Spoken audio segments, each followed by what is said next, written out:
Studio City, Los Angeles, a glamorous and opulent haven nestled to the west of the iconic Hollywood Hills. This city, known for its lavish mansions and A-list residents, is a dream come true for many stars. Celebrities like Bruno Mars, George Clooney, Will Smith, and Tom Cruise call this place home. Despite its allure, Studio City has a higher crime rate than the national average. Although violent crimes are relatively lower, it was never meant to be the setting for a tragic event that unfolded in 1985, claiming the life of a renowned producer. Let's rewind to the beginning, where Barry J. Cohen, born on November 10, 1927 in Detroit, Michigan, entered the world. Raised by his parents, Lois Lou Cohen and Sylvia Cohen, Barry had an older brother named Elliot David Cohen. From an early age, the two brothers shared a special bond with their father, a man of many interests. It was during these formative years that their father introduced them to the game of bridge, a pastime that would shape Barry's life. Growing up, Barry was immersed in the world of entertainment through his father's movie theater business.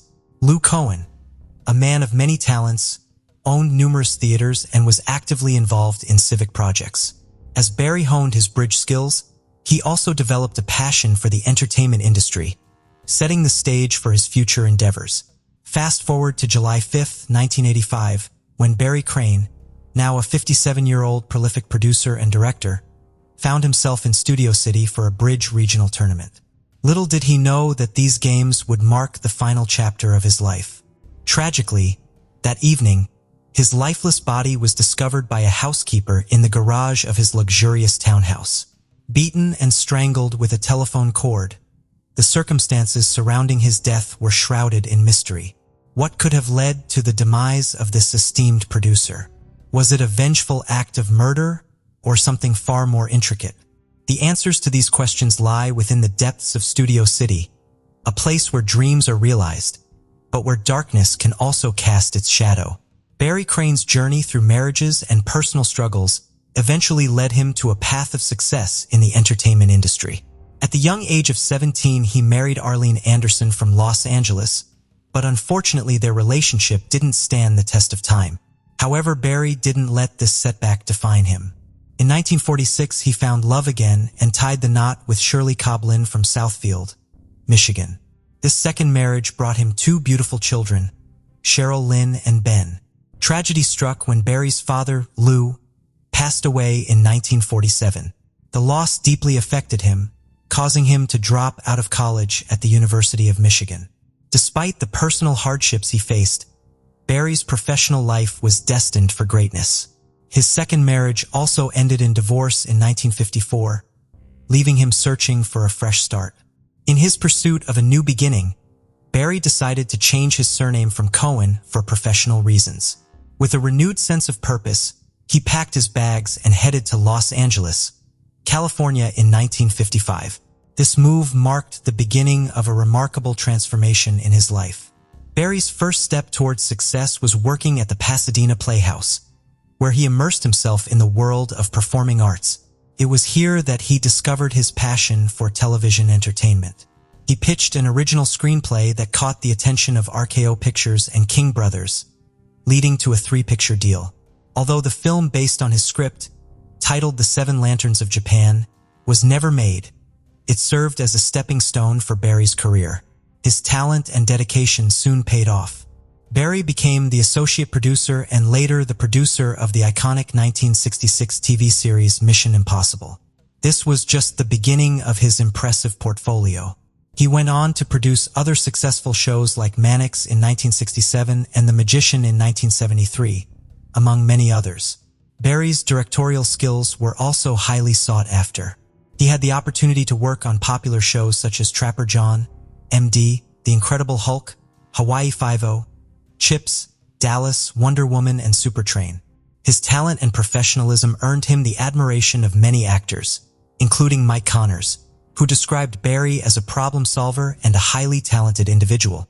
Barry's talent and dedication to his work quickly gained him recognition in his field. Through his career, he formed valuable connections that allowed him to be involved in some of the most influential TV series of the 1960s and 1970s.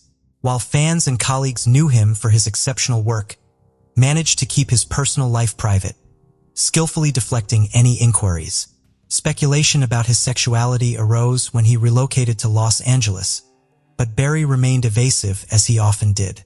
During that era, being a homosexual man was met with prejudice, and Barry was well aware of the challenges he faced. Although he never openly discussed it, he never denied the rumors either. He sought a place in the bustling city where he could find acceptance and live freely according to his own choices. Despite his professional success, Barry's mind was restless. In a 1972 interview, he revealed that he had been married twice, but both marriages ended in divorce, leaving him unable to find peace. He mentioned a brief vacation to the Caribbean in February, which was meant to be a 3-week getaway, but was cut short after just 5 days. Barry confessed that his mind was constantly active, rarely allowing him a moment of rest. In addition to his accomplishments in the film industry, Barry was also an exceptional bridge player. His passion for cards began at a young age, and he pursued it professionally in the late 1940s. Even as he made his mark in television, Barry's love for bridge never diminished. He often engaged in competitive games with fellow actor Peter Graves during breaks on set.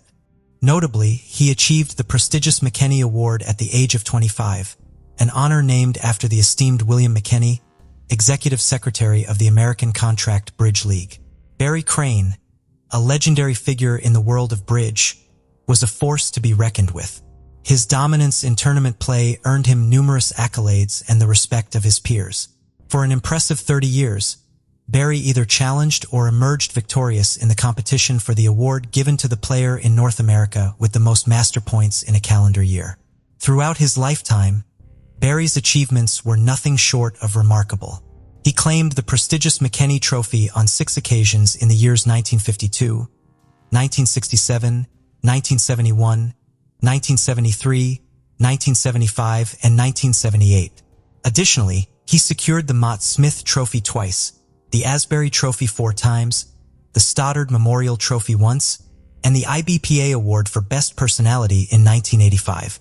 Barry's prowess in bridge extended beyond these accolades as he became a 15-time North American champion and a Grand Life Master in the American Contract Bridge League. Even after his passing in 1985, Barry's legacy continued to shine brightly. He held the record for the highest number of master points in bridge history until 1991, when it was finally surpassed by Paul Soloway. In recognition of Barry's remarkable contributions, the American Contract Bridge League renamed the award for the highest bridge master points in a year to the Barry Crane Trophy in 1995, a decade after his death.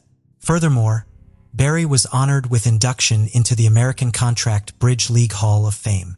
Beyond his achievements in bridge, Barry was known for his amiable nature and was highly regarded by his colleagues in both the TV industry and his bridge career. One individual who shared a close bond with him was his bridge partner, Carrie Schumann. Together, they formed an exceptional team, winning the World Mixed Pairs title in 1978 at a bridge competition held in New Orleans. Barry's aggressive gameplay combined with Carrie's strategic defense made them one of the most formidable duos in the history of the game. Barry's talents extended beyond the bridge table as he found success as a producer and director in the television industry. His iconic TV series from the 1960s and 70s propelled him to stardom. His opulent house in Studio City and white Cadillac El Dorado were symbols of his growing success in Hollywood. In the early 1980s, some of his final projects included directing episodes of Flamingo Road, 7 Brides for 7 Brothers, The Powers of Matthew Starr, and the movie Conquest of the Earth, which was the 3rd and final installment of the Battlestar Galactica trilogy. Fast forward to July 1985, Barry was in Pasadena for a Bridge Week regional tournament at the Pasadena Convention Center. He was all set to win with his team and even played a pair game with Billy Miller, a Silver Life Master and Bridge Bulletin columnist. On the 4th of July, 1985, Barry invited Miller and his ex-wife to dinner but excused himself upon arrival, claiming he wasn't feeling well. The next day, July 5th, Barry was nowhere to be found at the tournament center, causing a stir among the players. Carrie Schumann, Barry's trusted teammate, stepped in to fill his spot. While Barry's team was excelling in the tournament, Barry was at home on Colfax Avenue, supposedly enjoying his holiday. Little did anyone know, that evening would take a dark turn. Around 3 p.m., Barry was discovered dead in his garage by his housekeeper, Elizabeth. His body was wrapped in black plastic, tied with a telephone cord and surrounded by blood with his Cadillac parked nearby. The police were called and an investigation into his murder began. Reports suggested that Barry was first beaten in his bedroom and then strangled with a telephone cord before being moved to the garage. It appeared to be a crime of revenge. Barry's life was abruptly cut short in a chilling murder case that left everyone baffled. The fact that all of his belongings, from his wallet to his TV, were left untouched indicated that this was not a simple robbery gone wrong. The police were at a loss, unable to identify the murderer, and as time passed the case grew colder and colder. Initially there were suspicions that Barry's sexuality may have played a role in his tragic demise, but no leads were found to support this theory. The authorities even questioned individuals in the movie and bridge industries, but they hit a dead end with no clear suspect in sight. The devastating loss of Barry left his loved ones heartbroken and shattered. However, a glimmer of hope emerged when a fingerprint was discovered on a ceramic statue found on Barry's bedroom floor, the very object used to strike him down. This lone piece of evidence became the focal point of the investigation. Unfortunately, without a match, the case was put on hold, leaving it unsolved for over 3 decades. But in 2006, with advancements in technology, the Los Angeles Police Department decided to reopen the case. The fingerprints were sent for testing, and after years of waiting, a breakthrough finally occurred. On May 9, 2019, the cold case detectives arrested Edwin Jerry Hyatt, a 52-year-old truck driver from North Carolina based on a positive fingerprint match. Edwin had a troubled past with a criminal history involving auto theft, assault, and drug abuse. Initially, he denied any connection to Barry, but eventually confessed to the murder. According to Edwin's statement, he had known Barry since the early 80s and had occasionally done yard work for him. On the fateful day of the murder, Barry had allegedly invited Edwin to his home. Edwin claimed that Barry made a sexual advance towards him, sparking a violent altercation that tragically ended in Barry's death. Edwin was charged with the murder of Barry Crane and was extradited to California to face justice. Finally, after more than 3 decades of uncertainty, Barry's friends and family found closure. The arrest of Edwin brought a sense of justice that had eluded them for so long. Barry's memory lives on as a talented producer, director, and bridge player, and his story serves as a poignant reminder of the unwavering pursuit of justice. On May 10, 1970, Albert Morby, a dedicated schoolteacher, returned to his family in Gormley Village, Ontario, Canada. However, instead of finding peace, he was confronted with a horrifying scene. His beloved wife, Doreen Morby, aged 34, lay lifeless in their living room, tragically trapping their helpless 21-month-old son beneath her. This devastating event sent shockwaves through the community. Just 13 days later, another town nearby named Palgrave experienced a similar crime. This time, the victim was Helen Ferguson, a 38-year-old woman. The police were determined to find any connection between the 2 cases, but their efforts led to a dead end. The unsolved murders left the community gripped with fear and plagued by unanswered questions. Years passed and the case remained unresolved, casting a dark cloud over the area. However, a surprising turn of events finally shed light on the truth. A significant development emerged, revealing the long-forgotten details of these heinous crimes. This breakthrough would ultimately provide the answers everyone had been desperately seeking. Doreen Sitter Morby, born on April 25, 1936, had a mysterious childhood, as details about those years remain unknown. By 1970, she had become a dedicated nurse and had found love with Albert J. Morby, a respected schoolteacher. Together, they created a life as husband and wife, residing in a beautiful 2-story house just outside Gormley Village. Their happiness seemed idyllic, but fate had a different plan in store for them. On the morning of May 6, 1970, sometime after 10 o'clock, an unfamiliar vehicle arrived at Doreen's residence. A confident man emerged from the car, walking purposefully up the gravel path. This man had an average height and build, with a neat appearance except for his slightly prominent ears. He was dressed casually, wearing a checkered shirt, a short jacket, and slacks. Those who later saw him described him as someone who could easily blend into any crowd like a chameleon. Doreen, known for her openness, may not have felt alarmed when she heard a knock at her door. However, the exact words the stranger used to convince her to let him inside remain a mystery. It is possible that he simply requested to use the phone, or perhaps he fabricated a more elaborate story. Unfortunately, we may never know for certain. Once inside, it is believed that he coerced Doreen into compliance by showing her a handgun. He may have used Brent, the 21-month-old toddler, as a threat to ensure her obedience. What followed would deeply disturb anyone who cared about Doreen, as well as those who barely knew her. Doreen was forcefully taken to the bedroom, where she endured a merciless physical assault. Just when she thought the nightmare might be over, as she was allowed to pick up Brent and partially dress, she was callously shot in the back. Injured and bleeding, she attempted to crawl away while still holding Brent in her arms. However, the assailant shot her 5 more times in the back of her head. In a futile attempt to shield herself, she instinctively raised her hands, resulting in both of her index fingers being shot through. Fortunately, Brent remained unharmed, but trapped beneath his mother's lifeless body. After locking the front door upon leaving, the assailant took great care to leave minimal evidence of his presence. As the heartless stranger made his way down the gravel driveway, he left behind a scene of unimaginable horror. Doreen's lifeless body cradled her son even in death, creating a haunting image that would forever be etched in the minds of those who witnessed it. Albert Morby, returning home after a long day of classes, was met with a sight that shattered his sense of security. Instead of the warm embrace of home, he found himself frozen in the doorway by the lifeless form of his wife sprawled on the living room floor. Panic gripped his throat as he rushed to her side, relieved to find their young son unharmed. Without wasting a moment, Albert dialed the police, who arrived at the scene with grim determination. The tranquility of their peaceful town, Gormley, had been abruptly shattered by this act of violence. The investigation of the crime scene uncovered unsettling details. The murder weapon, a rare .22 caliber revolver with an unusually large ammunition chamber capable of holding 9 bullets, had been meticulously wiped clean of any fingerprints. Even the shell casings had vanished without a trace. The only peculiar aspect of this calculated crime was the locked front door. However, what disturbed everyone the most was the sheer randomness of the murder.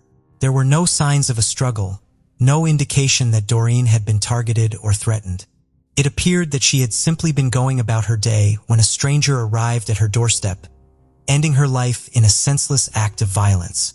The police were perplexed by the seemingly motiveless nature of the crime.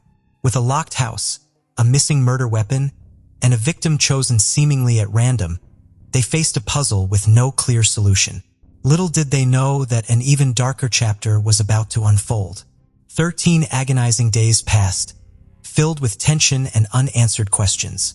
Then, on May 19, 1970, just a few miles east in Palgrave, Ontario, another quiet neighborhood was shaken by a chilling echo of the tragedy that had unfolded in Gormley. In this instance as well, a young family's life was devastated by violence, and once more a child experienced the terror firsthand. The victim in this case was Helen Ferguson, a 38-year-old nurse. Similar to Albert, Helen's husband, Russell, was also an educator. 9-year-old Dale, the son of Helen and Russell, was at home that day due to a case of mumps. His mother was present to care for him. The day progressed as usual, until just after lunch when the family dog's barking broke the afternoon silence. A car pulling into the driveway, followed by a knock on the door, sparked curiosity in the household. Dale, assuming the visitor was not for him, continued watching television while his mother went to answer the door. Upon her return, she was accompanied by a stranger, a man Dale had never seen before. Helen informed Dale that the man had a sick child in the car, required directions to the hospital. Subsequently, Helen and the stranger vanished upstairs, and Dale resumed watching his program. An hour passed, with only the sounds of the television breaking the silence. Suddenly, 3 loud bangs shattered the peaceful afternoon. Shortly after, the stranger emerged, rushing through the hallway towards the front door. A disturbing detail caught Dale's attention. The man paused briefly, wiping something off the doorknob. Dale waited until he heard the car speeding away before calling out for his mother, his voice echoing in the emptiness. There in the hallway lay Helen, her body surrounded by a pool of blood. Overwhelmed by the sight, Dale hurried to the phone, dialing 911 with trembling hands. Meanwhile, Russell Ferguson, his father, arrived home, oblivious to the nightmare that awaited him inside. He would soon be confronted with a scene of unspeakable horror, the discovery of his wife's murder and the sight of his traumatized son. Police cars quickly descended upon the Ferguson residence and officers secured the area. The investigation commenced on that very day. Upon conducting a thorough investigation, a disturbing truth was uncovered. The crime scene bore a striking resemblance to the one where Doreen met her tragic end. Both Helen and Doreen had suffered brutal attacks, with the method of shooting being eerily similar, 2 bullets to the head and 1 to the back. It seemed as though the perpetrator was leaving behind a chilling signature. Furthermore, just like in the previous case, there were no spent bullet casings or fingerprints to be found. At that time, identifying someone through DNA evidence was not a viable option. However, the investigators managed to gather other crucial evidence. Sample of the assailant's bodily fluids obtained from the victims. Upon analysis, it was discovered that the killer had a specific blood type, type A secretor. This revelation led to a disturbing realization. The blood type matched that of the perpetrator in Gormley. It was becoming increasingly evident that this was not a random act of violence, but the calculated work of a cunning serial killer. The once peaceful towns of Gormley and Palgrave were now linked by a trail of blood, instilling a sense of dread for another potential attack. Despite the grim circumstances, there was a glimmer of hope in the form of a witness, young Dale Ferguson. He bravely came forward to provide the police with crucial information about the suspect, later dubbed the .22 caliber killer by the media. Dale described the man as having a dark complexion, aged between 35 and 40, of average height and driving a beige Rambler car, possibly a 1964 or 1965 model. He acknowledged that his observation was brief, so some details might be inaccurate. Equipped with this valuable information and a sketch of the suspect based on Dale's account, the investigators launched an extensive manhunt, the largest ever seen in Ontario at that time. Among the officers involved in the initial investigation was a young constable named Don McNeil, who would go on to become a seasoned detective inspector. Despite the exhaustive investigation, with a constant influx of tips and the thorough examination of over 2,000 suspects by the end of 1970, the authorities reached a dead end. The trail had gone cold, leaving the 2 murders unresolved and the community gripped by fear. A quarter of a century passed without any answers in the Helen and Doreen cases. The towns of Gormley and Palgrave were left with only chilling memories of the terror that had plagued them. However, in June 1995, a peculiar turn of events unfolded hundreds of miles away in Sault Ste. Marie, Ontario. A series of robberies took place, but these were not your typical thefts. The perpetrator displayed cunning tactics, specifically targeting vulnerable individuals who were alone, such as the elderly or women. He would approach them under the guise of a potential buyer interested in advertised goods or services. For example, in one instance, an elderly man was selling a hospital bed. The robber feigned interest, claiming he needed to consult his wife before making a decision. The following day he returned and the man, trusting him, fell victim to the robber's deceit. While the man's attention was diverted, the thief bound and gagged him, proceeding to steal his money and valuables. This became the signature modus operandi of the robber, instilling fear in the hearts of those unfortunate enough to be targeted. These robberies extended beyond homes and even targeted businesses, including jewelry and fur shops. However, the robber eventually made a critical error. He attempted to sell a stolen ring at a pawn shop in Sudbury, Ontario, using his driver's license as identification. This mistake provided the breakthrough the police had been waiting for. Finally, they had a name for the robber: Ronald West, a 48-year-old man. The revelation was shocking, as Ronald was not just an ordinary criminal. He had previously served as a police officer. He had joined the Toronto police force in his early 20s in 1966, but resigned a few years later in 1972, though the exact reason for his departure remained unclear. Records indicated that he had chosen to pursue a different career path. Ronald, a seemingly ordinary man living in Blind River, Ontario, was leading a typical life with his second wife and 2 sons. However, suspicions arose when the police observed him for 2 days from a nearby boathouse, suspecting him of engaging in criminal activities. These suspicions were confirmed on June 30th, 1995, when the police raided his house after spotting him using a cell phone outside. The search uncovered a significant amount of stolen jewelry hidden within his home and vehicles. Furthermore, evidence of tampering was found, indicating that Ronald had attempted to remove the precious stones from many of the stolen rings. Realizing the success of their investigation, the police wasted no time in arresting Ronald. Faced with overwhelming evidence, Ronald pleaded guilty to the robberies in August of that year. The judge, upon delivering the sentence, strongly condemned Ronald's actions, describing them as shocking and meticulously planned, causing immense terror to his victims. Consequently, Ronald was sentenced to 10 years in prison. As the year 1995 came to an end, Inspector Ed Pellerin found himself in southern Ontario for a routine annual case review. Fate intervened when he struck up a conversation with Inspector Don McNeil about the Ronald West case. Pellerin mentioned that after Ronald's imprisonment, his house in Blind River had been sold. During the renovation process, the new owners made a startling discovery hidden behind the bathroom ceiling tiles: a plastic bag containing a permit for a specific 9-shot .22 caliber revolver. The permit, issued on December 29, 1969, was registered under Ronald's name. Intriguingly, the purchase of the weapon itself could be traced back to 1972, shortly after Ronald had resigned from the police force. This revelation shocked McNeil, as the permit matched the description of the very same gun used in the unsolved murders of Doreen and Helen in 1970. Motivated to delve deeper, McNeil conducted further investigations and uncovered that Ronald had been off duty during both killings.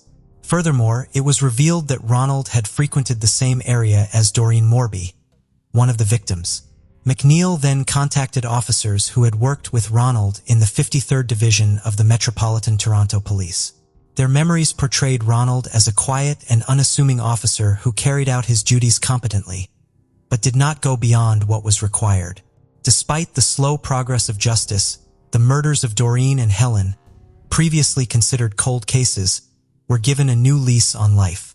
McNeil, persistent as ever, resumed the investigation. A potential breakthrough appeared to be the preserved samples taken from the victims in 1970. Fortunately, advancements in technology allowed for a significant development when a letter Ronald wrote from jail was subjected to forensic analysis, revealing a saliva sample. This enabled investigators to gather enough evidence to obtain a court order for a blood test from Ronald himself. The results were conclusive. A match was found. Nearly 3 decades after the heinous crimes, this definitive proof led to Ronald's arrest for the unsolved murders. Ironically, during the initial inquiry in 1970, over 3,000 suspects were questioned. It is almost inconceivable that Ronald, who would have likely been involved in the original manhunt for the killer, managed to evade detection. His name did not even appear on the list of suspects. Justice, though delayed, was eventually served. On August 26, 1999, at the age of 52, Ronald was charged with first-degree murder for the 1970 attacks and homicides. He later pleaded guilty on August 7, 2001, and was sentenced to 2 life terms. Presently, he is incarcerated in an undisclosed medium-security facility. In the early hours of August 13, 2005, Rodriguez unlawfully entered a residence, armed himself with a knife from the kitchen, and proceeded to a bedroom where a 21-year-old woman was asleep. He threatened her with the knife in an attempt to commit a sexual assault. Rodriguez momentarily shifted the knife during the assault, allowing the woman to disarm him. According to Mills County Sheriff Anthony Poole, the incident deeply affected the entire county. Sheriff Poole emphasized that such occurrences were rare in the county. Following a brief struggle, the suspect escaped, leaving behind a single drop of blood. This drop of blood was a crucial piece of evidence that was collected by the Mills County Sheriff's Office, but due to limited technology, little progress could be made. The blood sample was eventually uploaded to the combined DNA index system. The case remained unsolved for nearly 20 years, causing frustration among all involved parties. Sheriff Poole recalled the shock and disappointment felt by the county residents. In 2021, the Texas Rangers collaborated with the Sheriff's Office to conduct a familial DNA search on the blood sample, utilizing new technology funded by the Sexual Assault Kit Initiative. A familial match was identified, leading to the arrest of 41-year-old Jesse Rodriguez. Rodriguez promptly confessed to the crime, expressing relief at being apprehended after nearly 2 decades of guilt.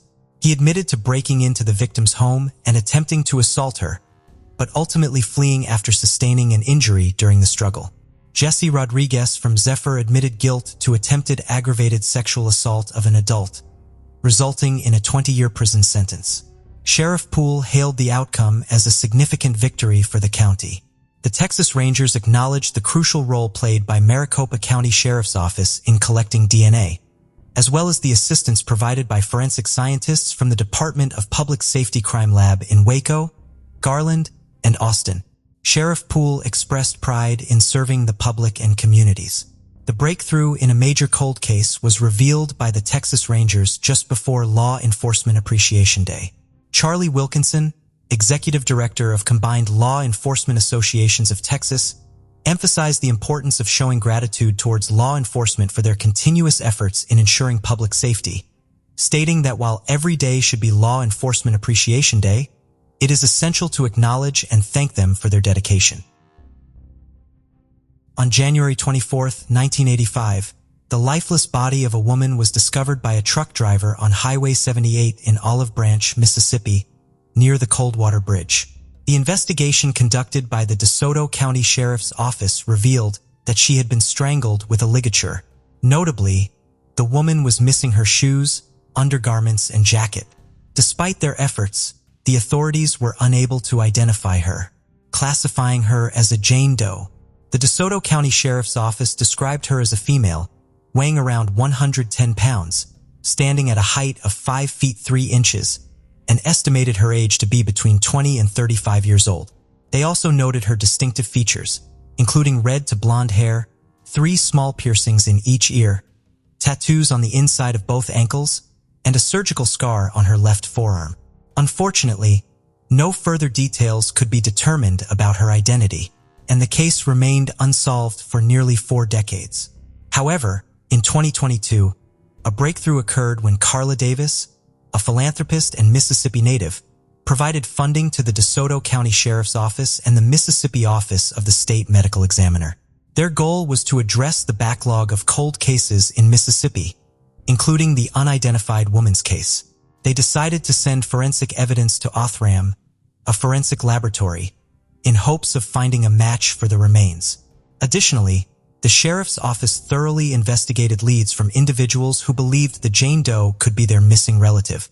These leads were meticulously examined and ruled out by the crime scene technician and evidence clerk of DeSoto County. Finally, in March 2024, Othram successfully matched the DNA of the unidentified woman's body. After nearly 40 years, her brother residing in California was contacted and informed of the discovery. The woman was finally identified as Lori Ann Miller Pinnell, who was born on September 6, 1962 in Missouri. Tragically, she was only 23 years old when she met her untimely demise. Prior to her disappearance, Lori Ann had been seen at a truck stop in West Memphis, Arkansas.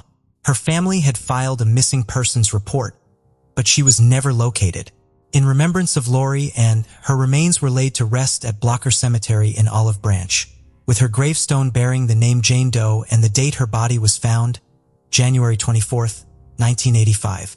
The DeSoto County Sheriff's Department has affirmed its commitment to tirelessly pursue the individuals responsible for the crime. In a press release they stated, "We firmly believe that justice knows no bounds of time, and as such, we will persistently strive to identify the culprits and ensure they face the consequences of their deeds." On November 6, 1999, when Jennifer Watkins failed to return home after her shift at the Memorial Hospital, her husband, Michael Watkins, called the Fountain Police Department to report her missing. On the same day, Irene Skinner, Jennifer Watkins' mother, who babysits her grandchildren, contacted the Colorado Springs Police Department after her daughter failed to come pick up the kids. Almost immediately, a report of a missing person was initiated by the Colorado Springs Police Department. During the initial investigation, detectives and investigating patrol officers carried out interviews with Jennifer Watkins' family members and co-workers numerous times. Officers were able to discover Jennifer Watkins' car with Michael Watkins' help in an employee parking area close to Printers Parkway and East Ikes Peak Avenue. The car was seized, but no items of evidence or hints connected to Jennifer Watkins' disappearance were found during the ensuing search. The investigators continued to search for Jennifer Watkins, interviewing people at the Memorial Hospital where she worked. While at the hospital on November 8, 1999, detectives received a word around 10 a.m. that a corpse had been discovered behind a stairwell in a section of the hospital that was still under construction. It appeared that 2 Dover elevator service workers entered the stairwell on the 8th level to examine and fix an elevator shaft that needed a repair. They perceived a very different and offensive smell as soon as they approached the stairwell area. When the elevator staff peered under the stairwell, they noticed what appeared to be the outline of a body bound with duct tape and covered in plastic. On request, the scene was immediately visited by investigators from the Colorado Springs Police Department Homicide Unit, Metro Crime Lab, and the El Paso County Coroner's Office. After the investigators removed the plastic, they found a deceased white female adult with brown hair. The victim was dressed in a purple blouse, black slacks, and a teal uniform smock. Her clothing was laid out in a way that suggested a sexual assault had taken place. Detectives questioned a number of workers and contractors at Memorial Hospital throughout the course of the investigation. No suspect was found despite looking into more potential suspect leads. The deceased adult female's autopsy was soon completed by the El Paso County Coroner's Office, and she turned out to be 23 years old Jennifer Watkins, who suddenly went missing a few days back. According to David Bowerman, the coroner for El Paso at the time, Jennifer had died of blunt force trauma to the head. Her death was determined to be a homicide. The question of who killed Jennifer Watkins bugged the police and her family for years. Jennifer Lee Watkins was born on the 24th of November, 1975 to William and Irene Skinner in Methuen, Massachusetts. She was the second of 4 children, and Joseph, her youngest brother, held a special place in her heart. Jennifer obtained her high school diploma from Hanover, Colorado High School. She enjoyed socializing with friends and caring for her pets. Jennifer loved playing volleyball and wished to help people. Her love for music made her join the school band as a clarinetist. Jennifer Watkins desired a career as a nurse. She and her husband Michael Watkins married on the 8th of April, 1995, and roughly 3 years later, Michael was hired as a maintenance worker at the Memorial Hospital in Colorado Springs. Not long after, Jennifer was also hired there as a dietitian. The investigators worked tirelessly to bring justice to Jennifer's family. As part of the crime scene processing, a close inspection of the plastic used to wrap Jennifer Watkins' body turned up some hairs, fibers, and a yellow-whitish stain that was eventually identified as cement. At the autopsy, further biological evidence was also gathered. The Colorado Bureau of Investigation received a number of pieces of evidence for analysis. In addition to the victim's DNA profile, 2 other DNA profiles were created from the evidence items submitted for processing.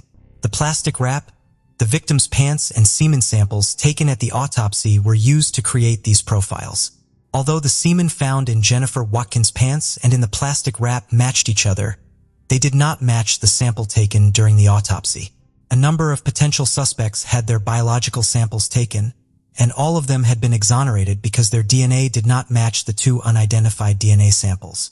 Although there were security cameras installed all over the hospital facility, the pictures were too blurry to be of much help. Police originally concentrated on those with access to the crime site, but there were no leads. They then shifted concentration on Michael Watkins, who worked night shift in the hospital's housekeeping division. Irene Skinner, Jennifer Watkins' mother, had her doubts about Michael. According to Irene, her daughter's life took a different turn after she moved in with her husband, Michael Watkins, whom she had attended grade school with. Irene Skinner reported that Michael Watkins struggled with drug use, and more often than not, Jennifer required multiple visits to the emergency department as a result of domestic abuse. Also, in addition to his volatile personality and tumultuous relationship with Jennifer, Michael Watkins had run-ins with the law in the past, which involved criminal mischief and a pallet gun incident. He was, however, interrogated multiple times. As the investigation progressed and he complied fully with all the proceedings, Michael admitted he had an affair with Jennifer since one of the DNA found on Jennifer Watkins' body came from him. He, however, denied killing her. After obtaining a warrant, they searched Michael Watkins' home and discovered a pair of pants that seemed to be covered in blood. An analysis of the object revealed that it was blood, but it was Michael's blood. The 2 DNA samples that were taken from the crime scene didn't provide any answers. Even if the one from Jennifer's body matched Michael's DNA, it didn't raise a red flag because Michael was married to Jennifer. The other DNA sample from the plastic was unknown. The police asked Michael Watkins to take a polygraph test, to which he consented and passed. Even though Michael was still a suspect, the detectives looked at other possibilities. They focused on a male hospital employee who mysteriously left town without warning or collecting his final salary immediately after the murder of Jennifer. During investigation, detectives soon discovered that the man was on probation for a murder in Louisiana, which he claimed was self-defense. When authorities located him, he rejected all accusations of involvement in Jennifer Watkins' murder and consented to provide a DNA sample. His DNA, however, didn't match the DNA discovered at the crime site where Jennifer was killed. Following a thorough investigation, no suspect was found and the case eventually became cold. Numerous investigators have been trying to identify a suspect in Jennifer Watkins for the past 21 years without success. Jennifer's case remained unresolved for a while. Over the years, technological advancements in familial DNA analysis occurred. Between 2017 and 2018, cold case investigators with the help of Parabon Nanolabs, a Virginia-based DNA technology business, used DNA phenotyping to determine the physical characteristics and ancestry of the unidentified DNA evidence at the crime scene. The suspect traits was predicted using the DNA evidence found in Jennifer Watkins' pants. Parabon made an individual prediction of the suspect's ancestry, eye color, hair color, skin tone, freckling, and face shape. A snapshot composite was created by combining these physical characteristics to show what the suspect would have looked like at age 25, and with an average body mass index of 22. Due to the fact that age and body mass index cannot be established from DNA, these default values were utilized. In an effort to generate leads, this photos was subsequently released to the public. The findings showed that the murderer had fair skin, blue or green eyes, blonde or brown hair, and was around 25 years old when the crime occurred. However, investigators were able to focus on a person who police had actually interrogated in 1999 after using genetic genealogy to narrow down the suspect. The killer was Ricky Sievert. According to a check of the original case report, Ricky Sievert, who was 29 at the time of the murder, was questioned by investigators on November 19, 1999, as a part of the initial homicide investigation. He was employed by Memorial Hospital and was a member of the maintenance team. He started working there in April 1998. According to Ricky Sievert's work schedule that he provided during his interview, on November 5, 1999, the day Jennifer Watkins was last seen, he would have been working a swing shift. Additionally, he denied ever having met Jennifer Watkins when asked. Finally, the culprit has been identified, but sadly, further investigation revealed that on November 2, 2001, 2 years after Jennifer Watkins' murder, Ricky Sievert was killed in a car accident on Highway 94, just east of Colorado Springs. The investigators obtained DNA samples from the suspect's living relatives. According to the Colorado Bureau of Investigation, the proportion of the population that may be excluded as a contributor to the DNA gathered in this case is 99.99994%. It means Ricky Sievert cannot be excluded. The 4th Judicial District Attorney's Office received the Jennifer Watkins case on October 1, 2020. For examination, the District Attorney's Office is certain that Ricky Sievert killed Jennifer Watkins. The investigation into the murder of Jennifer Watkins will be closed as exceptionally clear or death of offender because Ricky Sievert had already died in a car accident in 2001. After all these years, we are grateful to finally give Jennifer Watkins' family the answers they deserve. No matter the length of time, we will always work to serve this community. And I am proud of all the cold case detectives throughout the last 21 years who have never stopped working. For Miss Watkins, not for one moment did they ever lose sight of what was most important, finding the truth for the Watkins family. And thank you to our partners. We would not have been able to solve this case without your time, skill, and dedication, said Colorado Springs Police Department Chief Vince Niski. A young girl disappeared without a trace after leaving her home. She was soon to become the focus of one of the biggest searches in American history. Detectives encountered many unexpected turns during the investigation, and it took them an astounding 62 years to find the answers before they were able to piece together the whole story. Spokane, Washington is the birthplace of Candace Rogers, also known as Candy, who was born on July 18, 1949. The only child in the family, her parents separated soon after she was born. Since her father lived in the same city, they were able to spend a lot of time together. Candy was a typical sweet child who loved playing with her dog, going on walks in the park with her friends, and being in nature. She also dreamed of becoming a member of the Campfire Girls, an all-girls group that was popular in those days and comparable to the Boy Scouts. They went on hikes, picked up a variety of practical skills, and had fun as a group. Candy was ecstatic to finally have the opportunity to join this organization in 1959, when she was just 9 years old. Selling mints was one of the Campfire Girls' duties. They had to go door to door selling the sweets they had been given by the organization to the residents. Candy was scheduled to do this after school on Friday, March 6th. After coming home, she played with her dog, had dinner, and then at approximately 4:00 p.m., she grabbed about 8 boxes of mints and left.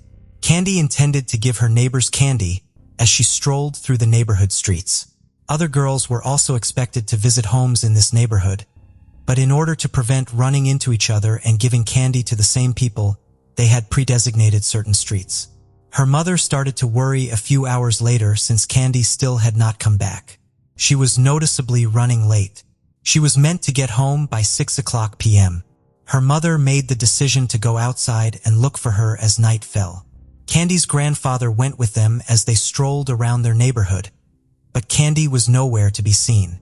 Soon after, a few neighbors, family members, and friends joined the search in an attempt to assist, but they were unable to locate Candy, so Candy's mother called the police. It was already getting dark on the streets by then, and it was becoming more and more obvious that Candy might have suffered some sort of harm. The neighbors were all questioned by the police as soon as they joined the search. It did not take long for them to realize Candy had only sold 1 box of mints. This suggested that she might have experienced something soon after leaving her house. But a neighbor said that at around 6:30 p.m., she had seen the girl on a nearby street. This was strange because Candy's mother had already gone looking for her at that point. Strange observations were also shared by Candy's grandfather.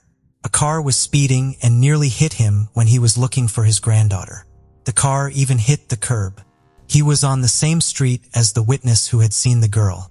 Sadly, he missed the license plate, but he did recall that it belonged to a green 1953 Ford. Despite providing a description of the vehicle, the police were unable to locate it. By 9 o'clock at night, they found a number of mint boxes scattered across the road next to a bridge. The fact that Candy was obviously the owner of these boxes added to the general anxiety. The search was concentrated here by the police, who went over the riverbanks and the small area of woods on either side. They searched the area all night long without finding Candy. Local newspapers began to report on Candy's disappearance by morning, and soon the case was being covered by media outlets throughout the state. Child disappearances in the vicinity of their homes were unusual in 1959 because they occurred very infrequently. Candystown's residents were extremely disturbed because they had not dealt with a situation like this in a long time. Police intensified their search early the following day, sending out more officers, mounted police, off-road vehicles, and even military personnel who were using helicopters to scan the area. Many volunteers from the city and surrounding areas also contributed to the search efforts. The search was one of the largest in the nation's history at the time, with over 1,000 people taking part in total. The search area extended 11 miles around the girl's house, but they still could not find her. On the same day, another tragic incident occurred. 3 of the 5 crew members were lost when a helicopter engaged in the search clipped power lines and crashed. Days went by during which time the search produced no results. In an attempt to find Candy, police officers kept working literally around the clock in several shifts. In the early days of the investigation, investigators received about 750 tips. They checked every one of them carefully, but they all ended in dead ends. 15 days later, 2 soldiers from the nearby base went hunting in the woods west of Spokane.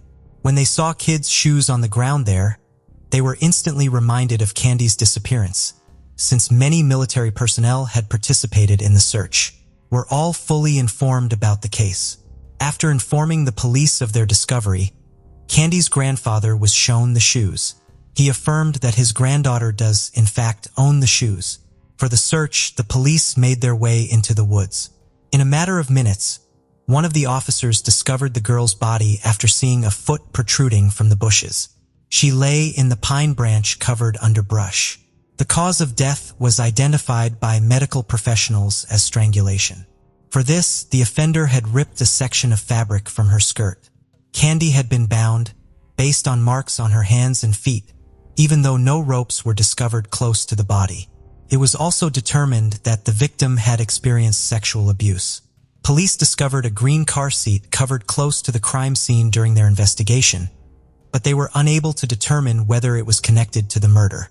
Even though officers detected a tiny purple stain on Candy's clothing that had a grape-flavored chewing gum odor, were unable to link it to the case. When the police could find no solid leads that would lead them to the murderer, they searched for any hints. As they went through the incoming tips, investigators looked into the potential involvement of hundreds of people, including neighbors, strange individuals, and convicted criminals. They soon turned their attention to Alfred Graves, a 50-year-old man. It was an odd reason that made him a suspect. On the same day that Candy's body was found, he committed suicide. He did it in his car not far from the location of the mint boxes. Additionally, Candy's house was only a few hundred yards away from him. Alfred's car contained a rope and a woman's hairpins, which the police found when they discovered his body. After obtaining a search warrant, investigators proceeded to his home and discovered a plethora of newspaper clippings containing articles about sexual crimes against women and girls. The police also discovered that his wife had confessed to having suspicions about him killing Candy, and that a number of women had accused him of harassing them. Investigators were unable to uncover any evidence connecting Alfred to Candy's murder in spite of this unsettling series of events. Although it seemed hard to prove his guilt, they were hesitant to absolve him of suspicion. Investigators investigated additional suspects, whose numbers continued to rise. A number of months after the murder, they had a long list of names that filled several pages. The police went through each name carefully, but each time they were unable to locate any proof of their connection. Hugh Morse, a serial killer, was another suspect that the police later had. He was taken into custody in 1961 on a number of charges, and there was a fascinating reason why he was made a suspect. It is remembered that Hugh used to chew grape-flavored gum nonstop. That something akin to it was discovered on Candy's clothing. The fact that he murdered 2 women in Spokane a few months after Candy passed away gave rise to additional suspicions. Hughes started committing crimes at a young age. After being arrested for the first time for abusing a woman, he was merely let go from the army, where he was serving at the time with no real repercussions. He later served just 6 months in prison after committing several robberies in Los Angeles. Following his release, He used the promise of ice cream to entice two 8-year-old girls to a remote location. After abusing them sexually, he was arrested once more. He was surprisingly able to stay out of jail. He was admitted to a mental health facility after a medical commission declared him to be a sexual psychopath. He was freed by the doctors after 2 years, who thought he was healed. After moving to Spokane, Hugh began breaking into women's windows. He killed and assaulted the 28-year-old woman after breaking into her home in November 1959. A decade of months later, he went into the home of a 69-year-old woman and did the exact same thing he had done to the previous victim. A month later, he attacked another woman, stabbing her several times, but she survived. He fled the city after committing these crimes, and in the months that followed, he committed countless more crimes, including stabbing women and girls with a knife, forcing them into sexual relationships, and killing 2 more people. Hugh moved frequently between states and cities up until the FBI took up his case. He was quickly apprehended after being placed on the list of the top 10 most wanted criminals in the nation. Hugh tried to take his own life in his cell after receiving multiple life sentences, but the guards intervened to save him, and he went on to fulfill his sentence. Detectives in Candy's case paid him multiple visits in prison, but he denied any involvement. In addition, he underwent a polygraph examination, which demonstrated his honesty. However, because of its dubious accuracy, this tool is worthless in court. Hugh was the police's top suspect due to his biography and the fact that he was a Spokane resident at the time of the murder, but he insisted on denying any involvement, and there was insufficient evidence to connect him to the crime. Police later turned their attention to another suspect, Howard Barnett, a 49-year-old man. He was taken into custody in February 1960 on allegations of sexually abusing the young girl. He committed suicide in his Spokane police station cell a few days after the arrest. He had previously scrawled the words, "I have a sin before the Lord," in his own blood on the wall. Only after her husband's passing did his wife find out about his arrest. She questioned the police, asking if he had killed Candy. Investigators started looking into his possible involvement, but they were unable to uncover any proof of his guilt. The fact that Howard lived on the victim's neighboring street kept him as one of the primary suspects. Police pursued this case for many years, looking into additional suspects and obtaining fresh leads. They were contacted at one point by a woman who said she had seen a green car following Candy the day she vanished. Once more, the investigators concentrated their efforts on finding this particular vehicle, but this did not produce any noteworthy outcomes. It was peculiar, nevertheless, that the woman disclosed this information so long after the crime. This case was periodically reopened in the decades that followed, but investigators were always at a loss. It is interesting to note that in addition to looking for fresh leads, they also had to resist false accusations. 13 people came forward with confessions to Candy's murder, but the police found that they were all lying. These people were limited to repeating information from the newspapers and were unable to offer any information that the murderer would be aware of. Remarkably, these kinds of actions are frequent and prominent instances of people confessing to crimes they did not commit. The police department had many detectives come and go over the years, all trying to solve this crime. Not just in their city, but throughout the entire state, Candy's murder stood out as one of the most well-known and enigmatic cases. It had a big effect on a lot of people. Parents felt comfortable letting their kids play outside prior to the murder, but many had second thoughts about safety following this case. When this case was reopened in the early 2000s, a new detective made the decision to employ contemporary tools. Luckily, the police had meticulously gathered and stored all the evidence in 1959, which made it possible for specialists to locate a sample of male semen on Candy's clothing. Examining the sample proved very difficult, especially since it had been stored for several decades. However, experts were able to extract the DNA profile after much work, and they uploaded it to the FBI database, but sadly, there was not a single match. Additionally, investigators cross-examined the profile using samples from a number of suspects. However, none of them were identified as Candy's murderer. Many people were certain that Hugh Morse was responsible for the murder over the years, but the forensics showed he was unrelated to the incident. Consequently, the investigation came to a dead end once more. Although the perpetrator of Candy's sexual assault and death provided the police with a DNA sample, identifying them remained a difficult task. When the case was reopened in 2021, a new detective made the decision to use genetic genealogy, an innovative method of DNA analysis. The detective hoped that this method, which had been used to solve hundreds of cold case cases, would finally put an end to one of the longest-running investigations. He made contact with multiple laboratories that specialize in this analysis, only to be met with disappointment once more. In order to apply this technique, specialists had to look at the original DNA sample. Despite numerous efforts, every laboratory came to the conclusion that the sample had deteriorated too much to allow for the extraction of the required data.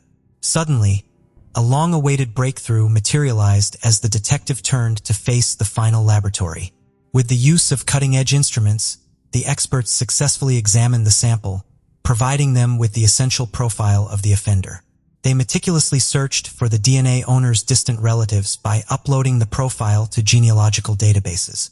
They examined thousands of people before focusing on one particular family. After looking into this family, they concluded that one of the three brothers' samples was most likely the one in question. But now there was a new problem because the three had passed away. Still, the specialists and investigators learned that one of the brothers had a daughter, and the authorities got in touch with her. Even though the woman was horrified that her father might have killed the young child, she agreed to help without thinking twice. She gave the experts a sample of her own DNA, and they verified that she was closely related to the person whose semen was discovered on Candy's clothing. These findings allowed detectives to quickly secure a court order authorizing the exhumation of her father's grave. After 62 years since the murder, the culprit's identity was eventually made public thanks to experts' extraction of a DNA profile from his remains. The man's name was John Hoff. The results of the analysis showed that Candy's clothing and John's DNA were completely matched. John Hoff was never on that list, even though there were hundreds of suspects over the years. Detectives looking into his biography found evidence of his involvement in other crimes. He was 20 years old and lived less than a mile from Candy's home at the time of her murder. In addition, he was an army soldier who was stationed close to the location where the girl's body was found. He attacked a woman 2 years after the murder, bound her, sexually assaulted her, and tried to kill her, but she lived. After being detained, John was only given a 6-month prison sentence. Furthermore, he received a humiliating discharge from the army. John began a family after being freed, with 2 sons and 2 daughters. He continued to live an apparently normal life, staying off the police radar. John had multiple job changes. He once sustained a severe chemical burn to his face while working in a food packaging plant, which left a permanent scar. 11 years after Candy was killed, in June 1970, John ended his own life by hating himself without leaving a note. Was also established by the police that the victim may have known him. Candy was friends with his sister, who was 10 years old at the time. Years later, she told detectives that after her friend was murdered, she cried in her brother's arms, unaware that he was the one who killed Candy. Regretfully, the girl's parents passed away before the killer's identity was made public. 4 years after the tragic event, in 1963, Candy's father took his own life. Her mother passed away in 2006. He may not have been able to deal with the loss of his own daughter, although this is still a mystery. However, this case was ultimately resolved, making it one of the longest inquiries. It involved different generations in addition to different detectives over a span of 62 years. There was only one police officer who had been involved in the 1959 investigation present at the press conference when the killer's name was revealed. He expressed gratitude to God for granting him the opportunity to live a long life and discover the truth. Regarding John's daughter, at first, she found it hard to accept that her father had committed such a horrible act. She later came to terms with this reality and called her father a monster for taking the life of a helpless girl.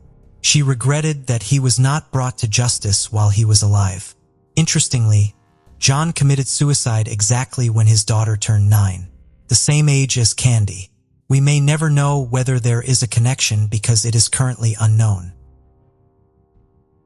On December 25th, people around the world gathered together to enjoy Christmas Day.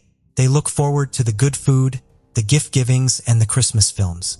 Grapevine, Texas is a suburban middle-class town covering 16 square miles and home to roughly 50,000 people. It's safe to say that folks in Grapevine love Christmas. It was even named the Christmas capital of Texas. Christmas Day, 2011, it was quiet and calm in Grapevine. People were spending time with their families and everything seemed normal. That was until 11:34 a.m. The caller was breathing heavily and it was not clear what was being said or what the situation was. After roughly 20 seconds, the line went dead and the caller was no longer responding. The call had come from the landline of a local apartment, so police and firefighters were quickly dispatched to investigate what, if anything, was going on. Just 3 minutes later, the police arrived at the 2-story unit of the Lincoln Vineyard Apartments, part of the 2500 block on Hall Johnson Road. The apartment the call had come from was located at the back of the complex and overlooked the fields of Colleyville Heritage High School. Many people had left to spend time with families and loved ones, so loads of the apartments were empty. When they arrived at the apartment, the front door had been locked from the inside. They knocked on the door, but the silence was deafening. Nobody was answering or coming to the door. Officers looked through the window and came across a gruesome scene. There were 7 bodies, some on the sofa, some lying on the floor. Knowing that they could not waste any time, they kicked the door in and gained entry to the apartment. It was in the living room they found the bodies. There were 3 males, 2 adults and a teen, and 4 females, 2 older and 2 younger. They had all been shot to death. Some of them had defensive wounds indicating that they had attempted to shield themselves from the bullets. It appeared that they had just finished opening their Christmas presents when the massacre took place. The 2 adult males each had a gun in their right hand. None of the neighbors reported hearing any gunshots, but were not many people around in the apartments at that time. As the police found out across the complex and crime scene examinations got underway, one thing stood out. A sport utility vehicle was parked outside the apartment. After running checks, they found that it was registered to a man who lived 2 miles away in the suburb of Colleyville. News was quickly spreading about the Christmas Day massacre, but they needed to identify the victims before any information could be released, as well as inform the next of kin. The police thought they knew who the victims were, but they had to be sure. Getting confirmation would take longer than they wanted, as the state driver's license fingerprint database wasn't available due to it being the holidays. The bodies were removed from the house and taken away to have autopsies carried out. After this, the names of the victims were eventually released. They were all part of the same family. Sergeant Robert Eberling explained that there had been 2 weapons, one being a Glock 2340 caliber pistol with a 10-round clip and the other being a Smith & Wesson 915 model 9mm pistol with a 15-round magazine. This was registered to the owner of the vehicle parked outside. The weapon had been purchased in 1996, the 26th of December. The owner of a local spa became concerned when one of her employees of 4 years had failed to turn up for work. She tried calling her employee, but got no answer. For somebody who's always early to work and who never misses a day of work, we expected the worst, she said. Residents were terrified. This was the worst gun violence that the community had ever seen and the police needed to deal with their fears. Sergeant Eberling said, "Are pretty confident that the shooter is among the deceased victims inside the apartment. We are not actively looking for a shooter that we believe is at large." As they began to piece together what they knew, the truth about who these people were and what had happened would eventually come out. Colleyville, Texas, a wealthy suburb of the Dallas-Fort Worth area, just a few miles away from Grapevine, home to the Yazdan-Pana family. Parents 56-year-old Aziz and 55-year-old Nazreen had both been born in Iran. They married in 1987 and moved to the United States where they later welcomed 2 children, Nona, who was 19, and her younger brother Ali. Nazreen had worked in a salon doing manicures and would often talk about her family with people. Family was everything to Nazreen. She was close to her sister Zara, and together they were described as 2 of the nicest people you could meet. Zara was married to a man called Mohammed Hussein Zari, who was also known as Hussein, and he was very well known amongst the Iranian-American community. He owned a large ranch in Dallas, and the family was incredibly close. The Yazdan painters lived in a 3,000 square foot property in Colleville, and on the surface, things appeared to be fine. Neighbors would see the family having yard sales, and Aziz appeared to be very active in his children's lives. He volunteered as a debate coach at known as high school. One neighbor said, "He was, from everything we saw, actively engaged with his children. He was described as outgoing and would say hello to people if he passed them in the streets." But neighbors did note that he seemed to be very protective of his children. Nona and Ali were both doing well, so their parents had plenty to be proud of. Nona graduated from Colleyville Heritage High School and was a student at a local community college. She had big dreams of moving to the West Coast and going to school in California. With hopes of one day becoming a lawyer, one of Nona's friends said that she had implied all was not well within her family and that things were becoming tougher for them, but she divulged no further information. Her friend said that she was aware that Aziz was, in her words, really strict with his children and would take Nona's phone and refuse to give it back. She added that Nazreen was far more understanding than Aziz was. Nazreen's brother Ali said he had been supporting the family financially as Aziz had not been in employment for a number of years, having previously worked in the mortgage and real estate business. His financial problems had been going on for years. In 1996, he was placed on probation for 3 years after he entered a plea of guilty to one count of subscribing to a false income tax return. He was issued with a fine of $1,000 and ordered to pay $30,119 in restitution to the Department of Justice. Just 3 years later, Aziz and Nazreen jointly filed for bankruptcy. The case was discharged a few months later. The financial problems continued to get worse. In August 2010, Nazreen had filed for bankruptcy. She told her lawyer that she hoped doing this would mean they would be able to keep and stay in their family home, but the house was foreclosed on. Aziz initially attended the meetings with Nazreen, but this would soon change. During the proceedings, she separated from her husband and moved with their 2 children out of the family home to an apartment in Grapevine 2 miles away. Nazreen's brother had paid for the apartment, as due to the house being foreclosed on, they were living without electricity or water. Nazreen was the only one bringing money into the house. Nona opened up to one of her friends and said she felt like her family was falling apart. The bankruptcy Nazreen had filed for was later dismissed as she had not made the planned payments, according to her lawyer George Barnes. He wrote in his notes that Nazreen had said to him, "Please don't talk to husband at all." Aziz had listed his employment as being self-employed, even though he was out of work and bringing no money in at all. Aziz allegedly sold the family's furniture and rugs to pay for sex workers. The separation and financial difficulties had been incredibly hard on Nazreen. She had a state cosmetology license, but Aziz had forbidden her from working.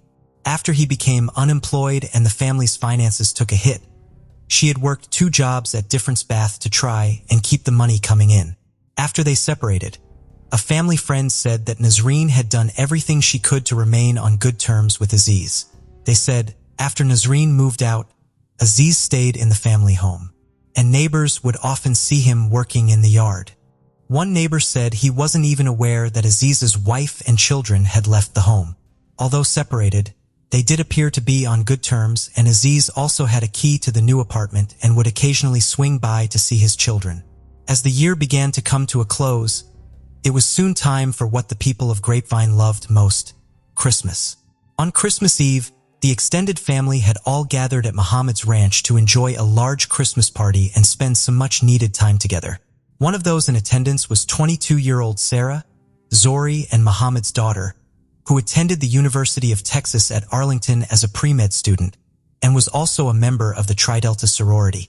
Dozens of people were there, and the celebrations carried on late into the night. Aziz had not been invited. Following day, Christmas, Nazreen and her children were at the apartment in Grapevine. That morning, Aziz had set off to the apartment in his sport utility vehicle, dressed as Santa Claus. He parked up outside. Shortly after he arrived, Nazreen's sister, brother-in-law, and niece came to the apartment too. Just before 11 a.m., Sarah sent a text message to her friend which said, "So we're here. We just got here and my uncle is here too, dressed as Santa. Awesome." She was, of course, referring to Aziz. Just 15 minutes later, she sent another message. Now he wants to be all fatherly and win Father of the Year. Within a few minutes, after opening their gifts, Aziz revealed he had brought 2 guns with him. He opened fire and, in terrifyingly quick succession, killed 6 members of his family. Ali, Nona, Zara and Sarah had multiple gunshot wounds and had been shot several times in the head. Muhammad had shots to his chest, stomach and head. Nazreen had 1 shot to the head. At 11:34, less than 20 minutes after Sarah had sent that text message, the 911 call was made. Although what was said on the call was not clear to the dispatcher at the time, the police decided to run it through a different software to see if the audio could be enhanced, and if any more information about what had transpired could be found in the call. After doing this, it was determined that someone said, "Help, help," and then the caller said, "I'm shooting people." They came to the conclusion that Aziz had made the call to emergency services. He had then attempted to stage the scene and point the finger at Muhammad. He put the Smith & Wesson into the right hand of his brother-in-law, trying to make it appear as though he was the shooter as well. Muhammad had 4 gunshot wounds to his body that had been fired from both the gun in his hand and the one Aziz was holding. This was not something he could have done himself. After wiping out his family and calling the police, Aziz turned the gun on himself. Mayor Tate Williams expressed his shock at what had happened, calling it a terrible tragedy, adding, "Sergeant Eberling, who had been working on the case, echoed these sentiments. This is the worst homicide we've ever had. These have been the first murders in Grapevine since 2010. People could not believe that something this violent had happened on their doorstep. Funeral arrangements were made and friends, family and loved ones flew into Texas from across the country and abroad. The 6 victims were later buried in a private service. As police continued with their investigations, they went to the home in Colleyville that had been foreclosed on, hoping that they would be able to find more. They wondered if Aziz's computer would reveal some information or a possible motive, but it emerged that the electricity for the property had been turned off, so the computer had not been used. They remained stumped as to what could have possibly led to him committing such a violent attack. As they talked to friends and family, they began to piece together the picture of a man who was deeply unhappy that his wife appeared to be doing better without him. Whilst he was unemployed and remained in the home he was about to lose, the bank was due to remove him from the house as early as March the following year, and the prospect of becoming homeless, coupled with his wife thriving and doing well, could have possibly been a motive. But as he is no longer here to account for his actions, his exact thoughts will never be known. Lieutenant Todd Deering said, "Can speculate about his bankruptcy, you can speculate about his family relationships, you can speculate about a bunch of different things, but we just don't know right now. Everybody who may have known what the motive was or what set everything off is now deceased." Sergeant Eberling added, "We really don't have a clear idea of why he did this. Sometimes there's not a really good explanation for irrational behavior." One of the friends of the family said it was her belief that the murders had been motivated by Aziz's anger that his wife was doing good on her own. The shootings in Grapevine on Christmas Day not only stunned the community and shocked the police department in its senselessness and brutality, it left a family shattered. For Nona, Ali and Sarah, their lives had really only just begun. The opportunities and possibilities for them were endless, and who knows what amazing things they could have gone on to accomplish. For Zure and Muhammad, they were 2 people who meant so much to their local community as well as their family. Their lives being ended was an incalculable loss to those who loved them. And for Nazreen, who was finally starting to thrive and enjoy this fresh start on her own, the fact that her life was taken by the man who had promised to love and protect her only adds to the devastation caused by this senseless act of violence. Today's case takes us to Kingston upon Hull, England. On the 31st of December, for many it's a chance to close out the year with a bang, have loads of fun with family and friends, and think about the dreams and goals they have for the upcoming year. And 21 years ago, that was no different. Tuesday, December 31st, 2002, people across the UK were getting ready for a night of celebrating. Ready to ring in the new year. 21-year-old Rachel Moran was no exception. She set off to enjoy the evening in the pub with some friends and her brother John. Rachel was very close to her family and was going to spend that night at her parents' house on Hall Road. After an evening of fun and drinking, Rachel and John headed back to their parents' house. At around 1:15 a.m., Rachel's mother Wanda was yet to turn in for the night and was still awake reading when John and Rachel returned. John headed straight to bed and Rachel stayed up with her mom. Wanda asked Rachel if she wanted to give her boyfriend Mark a call to wish him a happy new year, and Rachel decided she would. Mark was due to be at the home he shared with Rachel, looking after the kittens the couple had. Rachel dialed the number, but the call rang out. She then called his mobile, and the person who picked up was not Mark, but a mutual friend. Rachel could hear a party going on in the background, and it turned out he had been invited to a house party and agreed to go. Rachel wasn't happy and was frustrated because it meant that the kittens had been left alone. Then Mark's phone ran out of credit and she could no longer get through. As Rachel disappeared off, Wanda assumed she was going to bed, but Rachel soon reappeared, changed her shoes and headed for the front door, telling her mom goodbye. Wanda went after her, and as she went outside she asked her where she was going. Replied that she was going home to be with the kittens and make sure they were okay. The weather was horrible and cold, and Wanda was concerned for her daughter. There were very few taxis due to it being New Year's Eve, and Wanda didn't really want her daughter walking home in the dark by herself.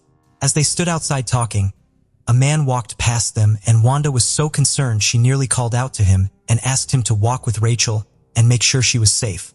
But she chose not to. Despite her mother's protests, Rachel set off and began the walk back to her flat. Wanda called out to her and told her to ring as soon as she got home. Rachel replied that she would. 30 minutes had soon passed. There had been no call from Rachel. Wanda continued to call Rachel's mobile repeatedly, but she wasn't answering. Her home phone also went unanswered. Wanda tried to think about where she could be. Maybe she had gone out looking for Mark, but the time continued to tick by, and it had now been 2 hours since Rachel had left, and there was still no word from or sign of her. Wanda was exhausted and decided to go to bed, hoping that in the morning she would hear from Rachel and that everything was okay. As daylight broke, Wanda's phone rang. She got out of bed and ran downstairs as relief washed over her, hoping it was her daughter. But it wasn't. It was Vanda, her other daughter and Rachel's sister, calling her mom to wish her a happy new year. Wanda spoke to her son John and her husband Ray and told them that Rachel had gone home in the early hours of the morning and failed to get in touch. John tried ringing Rachel's mobile phone, but he too was met with silence and the calls wouldn't connect. As he tried calling her house phone, there was a glimmer of hope. The phone was engaged, meaning there was someone there using the phone.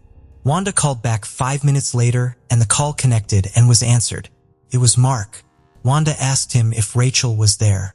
Mark told Wanda he had been out all night and got back to the flat at around 7 that morning and gone straight to bed.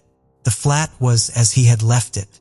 The kittens hadn't been fed, and there was nothing to suggest that Rachel had been back at all. Wanda and John immediately went over to the flat, and Mark was right. She definitely had not made it back. This was so out of character for Rachel, and Wanda knew that something was very wrong with the whole situation. Mark tried to calm her fears and said that Rachel knew many people and could have gone to someone's house. It hadn't even been 12 hours yet, but Wanda was not convinced. She knew that Rachel would have called her as soon as she got home, and if she wasn't at home, where was she? Rachel Moran was the youngest of 4, born in Ireland to parents Wanda and Ray. She had 3 siblings, her brother John and 2 sisters, Vanda and Carrie. Her father called her the baby of the family. As a child, she had wanted to become a vet, but when she got older, she changed her mind and became a worker in a creche, looking after babies. It was a job she adored. Rachel was a very striking woman and stood at 6 feet tall. She was someone who enjoyed life and saw the good in everyone she met. She had been an entertainment and cabaret student at Hull College, and although she was well known and sociable, she was more shy with those she didn't know. It was also at Hull College that she met Mark Shepard in 2001, and a romance soon blossomed. They lived in a 1-bedroom, first-floor flat on the Orchard Park estate. Orchard Park is a quiet suburb of Kingston upon Hull, and as Rachel was incredibly close to her family and a real home bird, she wanted to be as close to them as possible. When she moved in with Mark, she ended up living less than a mile away from them. She wanted new challenges, and as she thought more about what she wanted to do, She decided that in the new year she was going to go back to college and study catering with the hopes of becoming a chef. As the holiday season approached, Rachel and Mark got 2 kittens, named Speedy Tomato and Batman. Rachel doted on them. Knowing that the festive period was going to be a busy one, Rachel and Mark made a plan to ensure that the kittens were regularly checked on. They decided that while Mark went to see his mother for Christmas, she would stay in the flat with the kittens. Then when he came back, Rachel would go out on New Year's Eve and Mark would stay with them. But after she had walked home to feed them after learning Mark was at a party, Rachel was now missing. For her to fail to contact her family after promising she would was very unusual, and with there being no evidence that she had even made it home, her brother and mother went straight to the police station on Priory Road and reported Rachel as missing. Detective Superintendent Paul Davison was leading the investigation, and he later explained that the first thing that is looked at are the circumstances. Was this something people would expect Rachel to do? Was this something she had done before? No, it wasn't. Trevor Watts, who also worked for Humberside Police, said it was clear that there was something seriously wrong. The police acted quickly and began their search for her. More than 40 officers were part of the initial investigation into what had happened to Rachel. Her family came in and gave witness statements.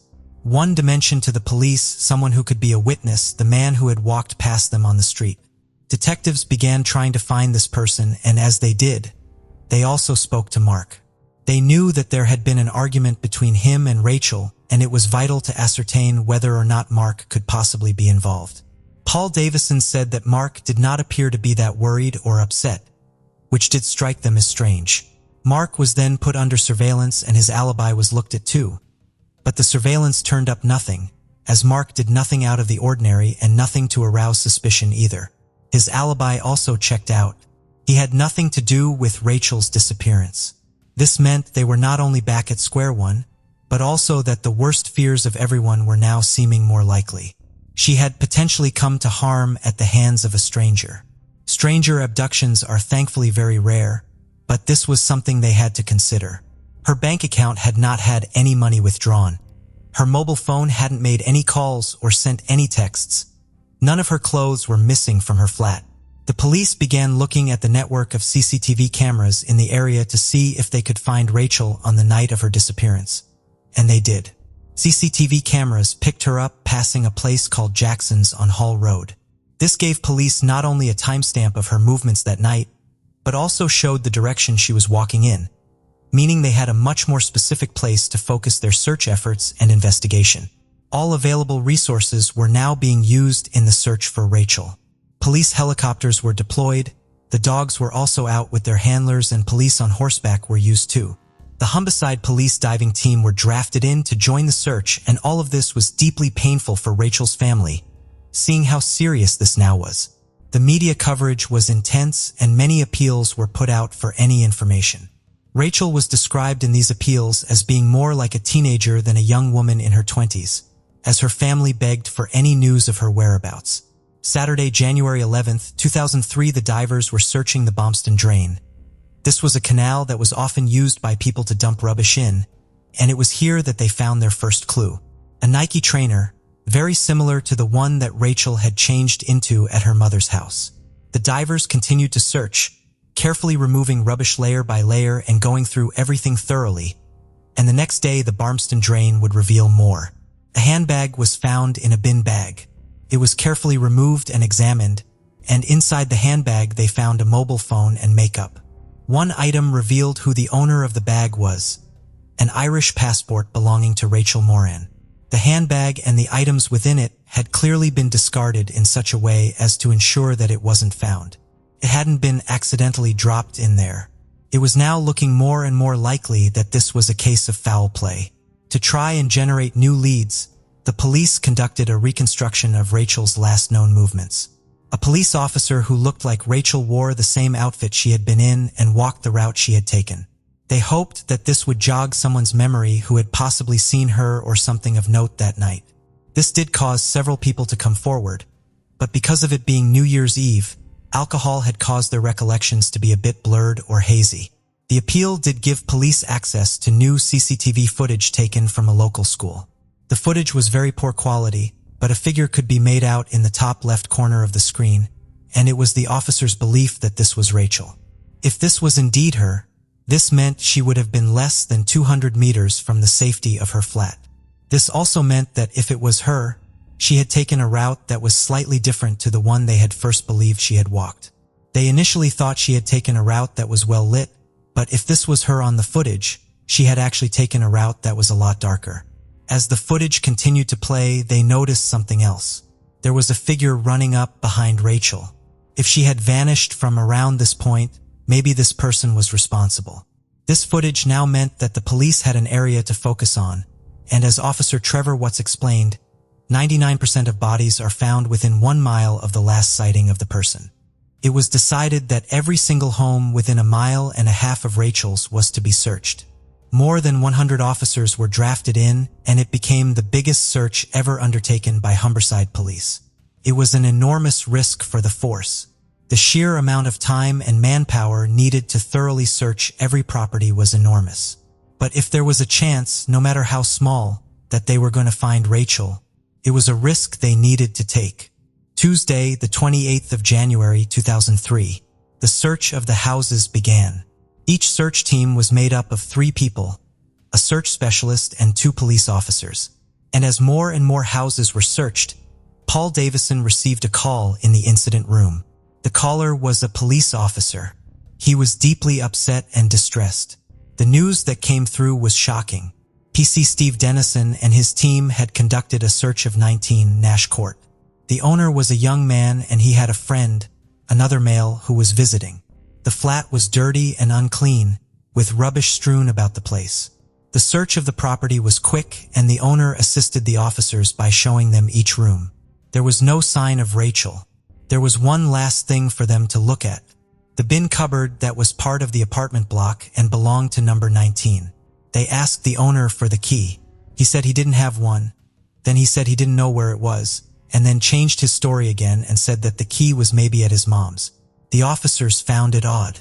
Why would he not have a key to a cupboard that was regularly used and a cupboard that was part of his property? The officers weren't budging. They needed to search it. They told him to find the key and find it quickly. He soon did. He handed it to the officer and went back into his flat. The door was finally opened. It was full of rubbish, including a carpet and boxes. They began to remove everything from the cupboard, and when PC Dennison turned back to remove more, he noticed that his colleague was just looking into the cupboard and not moving. As PC Dennison moved to see what his colleague was looking at, he saw a human leg in amongst the rubbish. After 4 weeks of searching, the hunt for Rachel Moran had ended. Her decomposing remains were found stuffed into the 3-foot by 3-foot cupboard, wrapped in a sheet, and barricaded behind the bags of rubbish. The flat she was found in was just 200 yards from her home. Both men were immediately arrested on suspicion of the murder of Rachel Moran. The owner of the flat was 23-year-old Michael Little. His friend was named Mark Fuller, and Mark immediately jumped up and protested that he had no idea what the officers were talking about. Michael told them that his friend knew nothing about it. Transport arrived to take Mark to the police station, and PC Steve Dennison was left in the flat with Michael Little. Michael Little then began to talk, and PC Dennison wrote down the following words in his notebook. Michael said, "I'm so glad you found her. I've wanted to tell someone for ages. It's such a weight off my chest. I saw the police stuff on the news and just hoped they came here. I've not told anybody else. Nobody knows. I can't be a normal person doing this. I must be evil or something. I saw her that night walking alone, so I went over and spoke to her. She came back here for a drink and we chatted for a while but ended up arguing. I think I walked out of the room or something, and when I came back she'd gone into the kitchen and was stood at the side with her back to me. When I went near her she turned around and I saw a small knife in her hand. She slashed out and cut me on my arm. He said he had killed her in self-defense. Wanda said she was relieved that her daughter had been found and that they wouldn't be left wondering.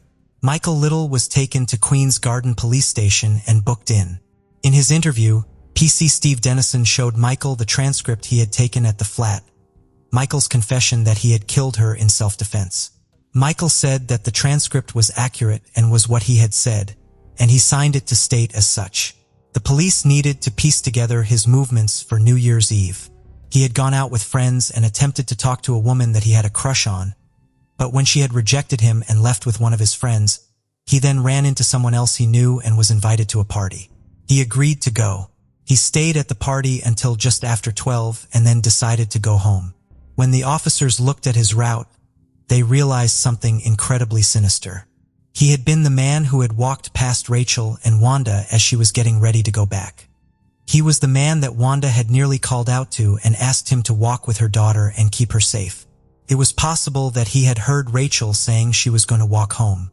When looking at the CCTV footage from outside of Jackson's on Hall Road, a male was seen 3 minutes before Rachel came into view. It was none other than Michael Little. The person who was seen in the footage taken from the school running up to Rachel from behind was now believed to be Michael as well. As he had previously been ahead of her, this meant he had likely hidden to allow her to walk past and then set off after her. The post-mortem results soon came through and painted a picture of an incredibly violent death. Rachel had been stabbed 27 times in the back, head and neck after being attacked from behind with a 12-inch kitchen knife, which was never found. She had no defensive wounds. Several of the stab wounds were so forceful, they had gone through the back of her body and come out to the other side. Rachel's blood was in the flat, and suggested that she had been killed in the hallway. There was mud on the back of her legs, which Paul Davison said was evidence that she had been dragged across the grass into his flat. There was no evidence to suggest that she had attacked him. Although we can never be sure about what exactly happened that night, detectives believe he may have tried to talk to her as she walked and that she had made it very clear that she wasn't interested in his advances. This would have been the second time he had been turned down that night, and in a fit of rage, he had abducted her and taken her into his flat before killing her. Swabs were taken, which also showed she had been raped. The decision was made not to arrest Michael on suspicion of rape, as they could not be sure if she was alive or deceased when it happened. The block of flats that Rachel had lived in was opposite a children's playground, and on the other side of the playground was Michael's flat. The route she always took to her parents went directly in front of his window, where he would often sit, staring or drawing for hours on end. It is believed he had likely seen her walking past the window before. He had few friends, but officers did speak to the ones he had, and they spoke about his fantasizing about women and his claims that he had a girlfriend, something they knew wasn't true. When they described the alleged girlfriend he claimed to have, Michael had said she was a slim woman standing at 6 foot with blonde hair. Details that matched Rachel. Despite what he had said in his flat, his story soon changed. He said that Rachel had approached him and asked to walk with him to feel safer. After going to his flat, he claimed that an argument had broken out between the two of them and he had hit her across the face with the back of his hand. He told an officer, "I lost it. I picked up a knife and stabbed her. I want some help to speak to a counselor or something." The amounts of evidence they had just didn't fit with his story about this being an argument or that she had attacked him. The police weren't buying it. As for the other person in custody, Mark Fuller, he was released without charge, as it was determined he had absolutely nothing to do with Rachel's death. The question on everyone's minds was, who was Michael Little? He attended Great Field Comprehensive School in Hull, where he was frequently targeted by bullies because of his weight and was called Poggy by his fellow students. He mainly hung around with his sister at school, who was 4 years younger than him. His father had abandoned the family, and Michael said he was beaten and abused by his stepfather, who would later pass away as a result of kidney disease. Michael adored his mother, and she, along with his sister, were the only women in his life. As he grew into adulthood, he lived in various council flats that he would neglect and never clean. Neighbors often thought of him as strange, and he would use most of his time to stay inside, take drugs, and watch pornography. One person who went to school with him said that he would often take drugs which made him unpredictable, saying, "There's always been something wrong with him. He has a pretty bad temper." Friday, the 31st of January 2003, 23-year-old Michael Little was charged with the murder of Rachel Moran. He entered a plea of not guilty, meaning this would go to trial. At Hull Crown Court, Michael Little stood in the box and the trial for Rachel's murder began. The evidence was substantial and people were left wondering what kind of defense he could possibly put up. It was here his story changed. Again, He said that Rachel had agreed to have sex with him back at his flat, and that her murder had actually been committed by his friend, Mark Fuller. He said that in a fit of rage and jealousy after discovering Michael having sex with her, Mark had taken her life. He told the jury that Mark had gone, in his words, absolutely crazy, using a carving knife to kill her. He said that Mark had threatened to kill him and his family if he didn't take responsibility for Rachel's murder. Michael told the court that he regretted not doing more to help her during the attack and claimed that he had been forced to clean up, get rid of the blood, and hide her body. On the witness stand, Mark was interrogated and quizzed in a brutal series of questioning. He denied playing any part in the murder of Rachel. He told the court he had gone to a party in the city before going to his mother's house in the early hours of the morning on the day Rachel had been killed. Mark was not charged with any offense by the police, there was no evidence linking him to it, and he had an alibi. This story was nothing more than a desperate attempt by Michael to pin the blame on someone else. Prosecutor Jeffrey Marson, QC, called Michael's story a pack of lies, and said that it did not stack up to the strong evidence presented. When the details of her injuries and what she had suffered were read to the court, members of her family left the public gallery in tears. The prosecution presented all the evidence, Michael making several excuses as to why he didn't have a key to the cupboard, the CCTV, her handbag being disposed of, her blood in his flat, the lack of any injuries on Michael, and the inconsistencies in his stories. It was a very strong case, but was it enough? The jury would deliberate for 9 hours following the 3-week trial. The longer the jury were out, the more worried the police were looking, said Rachel's father, Ray. Detective Superintendent Paul Davison added that he feared he would be found not guilty the longer the jury were taking. Wanda had attended the entirety of the trial, but could not go into the courtroom for the verdict. As silence fell on the courtroom, the verdict was read. Michael's defense had not swayed the jury. He was convicted of murder.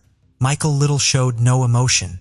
The hard work and dedication of the police had finally brought her killer to justice. Paul Davison said, "If we had not found the body, Rachel's grave would have been that 3-foot square cupboard." Before the sentencing, a letter written by Wanda was read to the court. She referred to herself as being a physical wreck in the wake of her daughter's murder and said that her husband, Ray, Rachel's father, had been left destroyed. "For my husband Ray, it has destroyed him, and at times he has felt he has had nothing to live for. The loss of Rachel has severely traumatized my family. Life will never be the same again. We have not just lost Rachel, but lost part of each other." When her family came out of court, Rachel's older sister Carrie said, "We feel no elation, only emptiness." Her boyfriend Mark said in a statement, "My biggest regret is that Rachel was taken from me, and I didn't get the chance to say goodbye. I still can't and don't believe that Rachel has gone." Mr. Justice Hooper said that his attempt to blame an innocent man for Rachel's murder showed that Michael Little had a lack of concern for the truth and a total lack of remorse. He added that Rachel's murder had been totally destructive to her family and said that he would write to the Home Secretary and make the recommendation that a minimum tariff be set for his life sentence. In 2007, High Court Judge Mr. Justice Beatson set Michael Little's minimum term at 25 years. In 2010, it was reported that Rachel's sister, Vanda, had passed away following complications from chickenpox exposure. Due to complications from diabetes, she had lost both of her legs and was partially blind. Ray and Wanda said she had never, ever recovered from Rachel's death. They believed that she had neglected treatment from the moment it was discovered that Rachel had disappeared, until Michael Little was convicted 10 months later. Ray said he took away part of Vanda on that New Year's morning. "That full year I put down to Michael Little." Vanda was later buried next to her sister. Detective Superintendent Paul Davison, who had led the investigation into Rachel's disappearance, retired from the police force in 2012 after reaching the rank of chief superintendent following 30 years in the job. New Year's Eve is for many an evening to look forward to. It's a chance to be with those nearest and dearest and look forward to whatever awaits in the coming year. This was no different for Rachel. She was someone whose life was just beginning, and it was clearly filled with so much promise. Detective Superintendent Paul Davison later wrote a book about her case, simply titled Rachel. It was published with the blessing of Wanda and Ray. He remained in contact with them and spoke of their strength in dealing with such a loss. They are incredible people. During the investigation, I got a glimpse of the impact losing Rachel had on them, of that gut-wrenching sense of loss. Every second is like a lifetime of pain for them, and it's never going to end. They have shown such incredible fortitude and strength throughout. On February 18th of 1982, a human skull was found in the woods behind a machine shop on Cannon Road in Twinsburg, Ohio by employees dumping shavings. It was determined the remains were that of an African-American male between 20 and 35 years old. His manner of death was ruled a homicide. It was theorized he had been deceased for 1 to 4 years before being found. Unable to determine who the remains belonged to, he became known as Twinsburg John Doe, 1982. In 2009, a detective reopened the cold case to conduct DNA testing. His DNA was placed into Cody's, but produced no matches. Over the next several years, a college professor made a sketch of John Doe using the skull, and a forensic artist created a clay model of it to show what the man looked like when he was still alive, but nothing came of it. Thanks to the DNA Doe Project and Detective Eric Hendershot of the Twinsburg Police Department, nearly 40 years later, he finally got his name back as Frankie Little Jr. The positive identification was the result of genealogical research from the DNA Doe Project, which had provided names of potential living relatives. Frankie's DNA profile was compared with those in public genealogy databases, which helped investigators build a family tree, leading them to the surname Little and a handful of possible options. At that point, Detective Henderson called Margaret O'Sullivan, a cousin of Frankie's, who confirmed that she'd had a cousin who'd gone missing and that her cousin had a brother who was still living in Georgia. Finally, after obtaining a DNA sample from his brother, he was officially identified. Frankie was born in 1943 and raised in Cleveland, Ohio. He served in the U.S. Army for 2 years, including the Vietnam War. He had a daughter who passed away in 2012 without ever knowing what happened to her father, and he has a son who has not yet been located or identified. Frankie was a guitarist and songwriter who played with the R&B group O'Jays in the mid-1960s, although his time with the O'Jays was brief. He was not a founding member of the group that began in Canton, Ohio, but was inducted into the Rock and Roll Hall of Fame in 2005. The lead singer of the R&B group, Eddie Levert, described Little as a sentimental, loving, and compassionate person. The O'Jays recently sent a statement to Rolling Stone stating that Frankie was a guitarist and songwriter in the very early days of the O'Jays. He was with the band when they first ventured out of Cleveland and traveled to Los Angeles, but he was in love with a woman in Cleveland that he missed so much that he soon returned after a short amount of time. That was in the mid-1960s, and they never heard from him again. Police say he was last known to live in the area of East 105th Street and Superior Avenue in Cleveland and have no idea how he disappeared or where he lived toward the end of his life. His remaining family members are grateful that he has been identified and could now be laid to rest properly. On December 23, 2004, kids playing in a barn behind First Baptist Church near the intersection of Highway 69S and FM 2813 in South Tyler, Texas found human remains. The body was wearing a blue jacket, blue jeans, a black baseball cap, and brown Rockport shoes. The remains were sent to a forensic lab for possible identification, and investigators checked all local missing person reports in the area, but the remains didn't match anyone.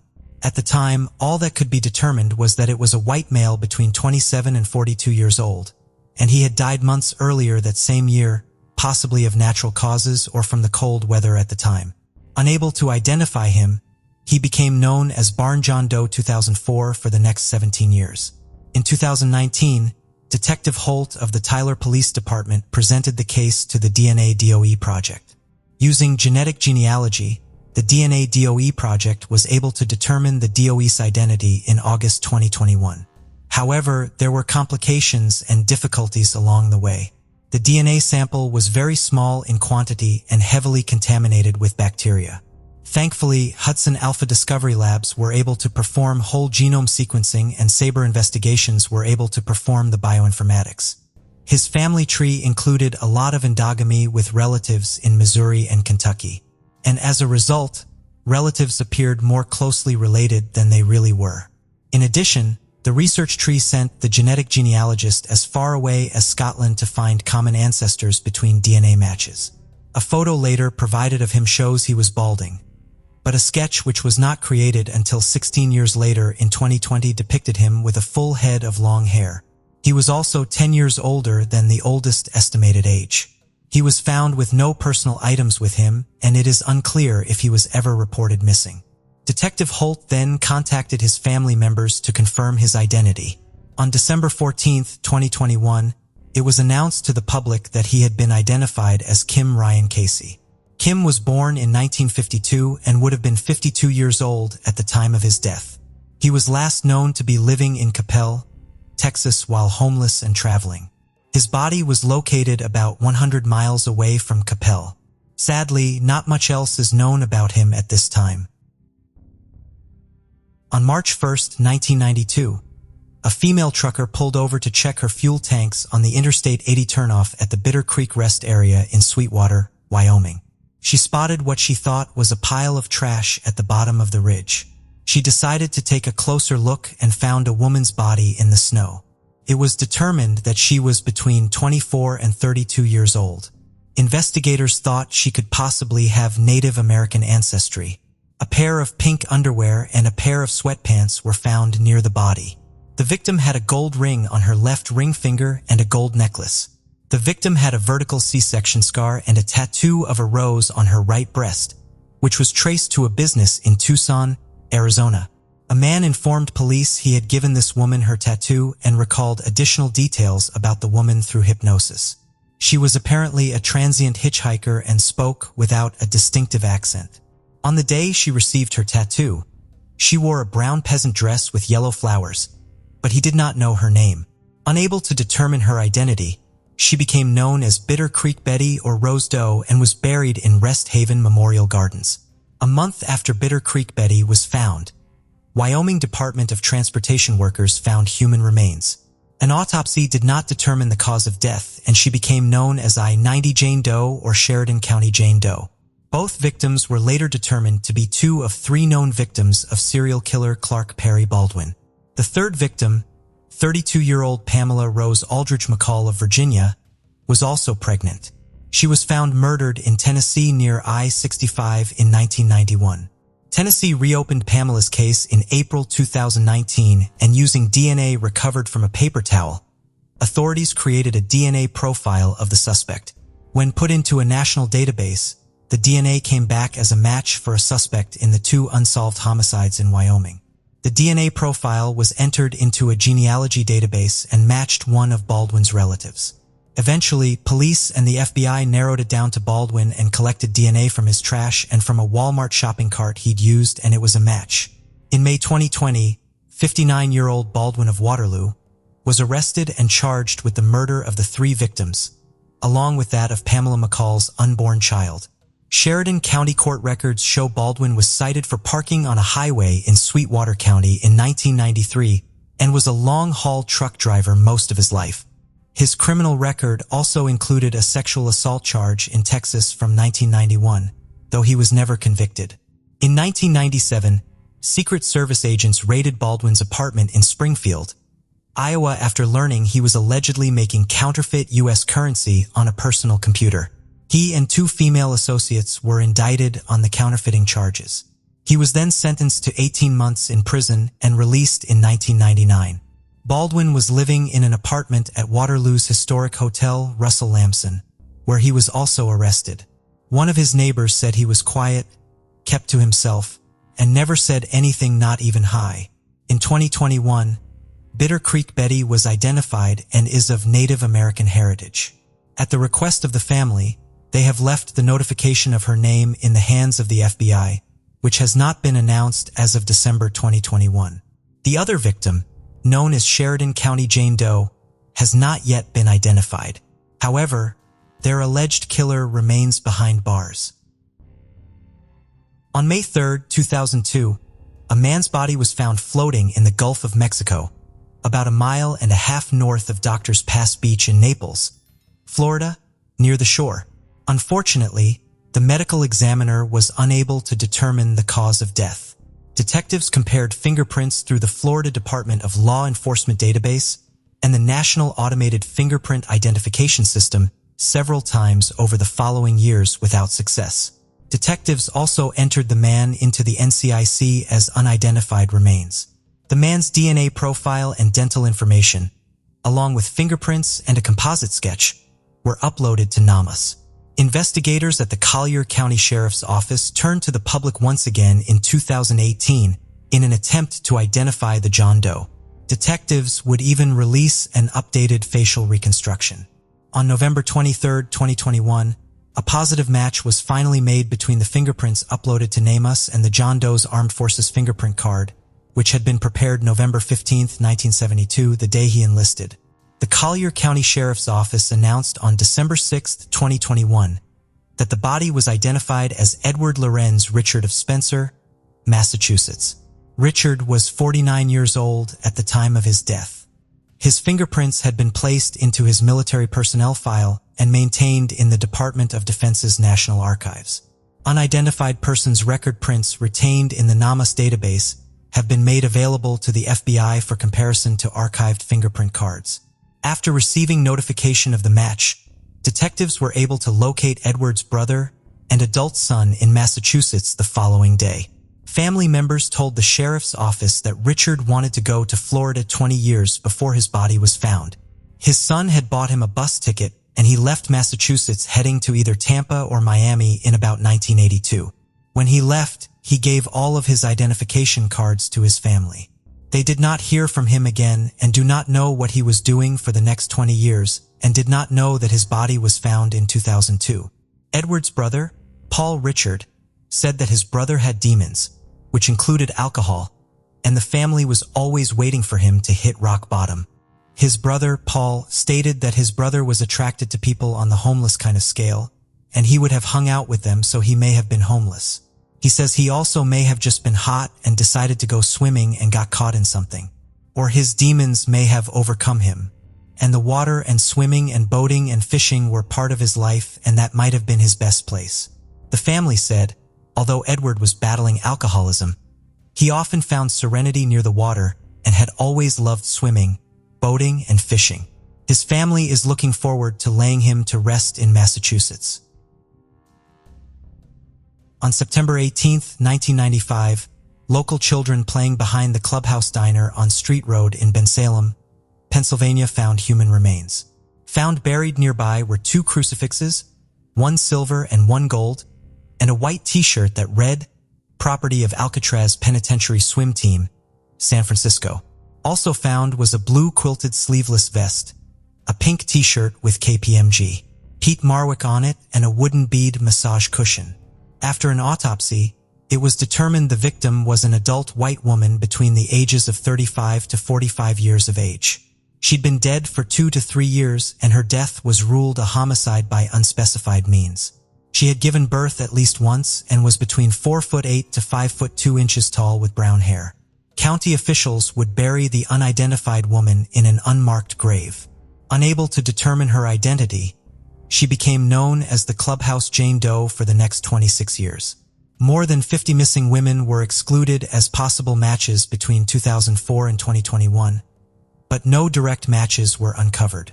In 2004, Detective Chris McMullen of the Bensalem Police Department, who reopened the Jane Doe case in 2002, was granted a court order to have Jane Doe's body exhumed to take DNA samples.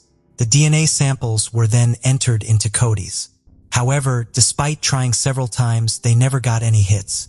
With the help of the Doe Network, a 3D sculpture of the victim was created, but despite media coverage of the facial reconstruction, it did not generate any new leads. In 2021, with the help of forensic testing lab Bode technology, investigators built a DNA profile of the Jane Doe. In November 2021, her profile was uploaded to genealogy research websites, GeneMatch and FamilyTreeDNA.com, which compiles data from different DNA testing companies. In December 2021, the DNA matched to a surviving sibling who submitted their DNA into a genealogy website to help build their family tree. Thanks to investigators with the Bensalem Police Department, Innovative Forensic Investigations in Virginia, and Bode Technology, The woman has now been identified as Mary Beth Hodgkinson, a Bucks County woman who vanished from Warminster, Pennsylvania in 1992. Mary Beth was one of 8 children and graduated from William Tennant High School in Warminster in 1979. She was around the age of 31 when she died and was declared legally dead in 2006.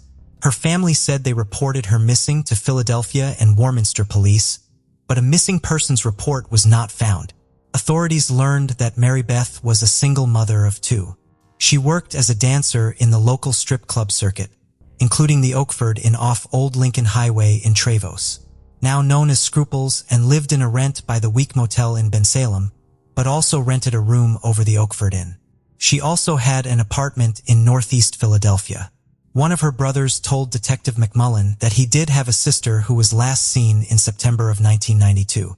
It is believed that she was killed soon after and was actually found in the same county she grew up and lived in, yet no one put it together at the time.